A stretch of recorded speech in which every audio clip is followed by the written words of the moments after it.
আমি অনেক সহ্য করেছি, আর না, আজকে আমি জিজ্ঞেস করবোই তাকে।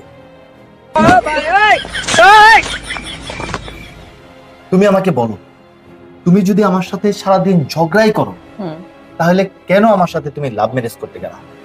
একটা অ্যারেঞ্জ ম্যারেজ করতা, ওই লোকের সাথে তুমি ঝগড়া করতা।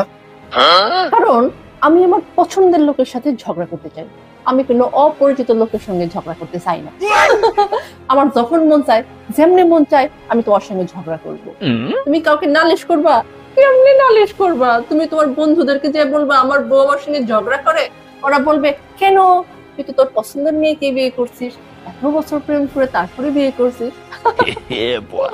তুমি তোমার বাপ মারে বলতে যাবা, তারা বলবে কেন, আমরা কত সুন্দর সুন্দর মেয়ে দেখেছিলাম, তোমার তো বাপু পছন্দ হয় নাই। অতএব তুমি কারোর কাছে নালিশও করতে পারবে না। তাই জেনে শুনে আমি তোমাকে বিয়ে করেছি, বুঝতে পেরেছো এবার চান্দু? এই সর্বনাশের কথা জেনে শুনে আমার জীবনটা একদম শেষ করে দিল, ছাড়খাড় করে দিল। আমি কোথায় যাবো?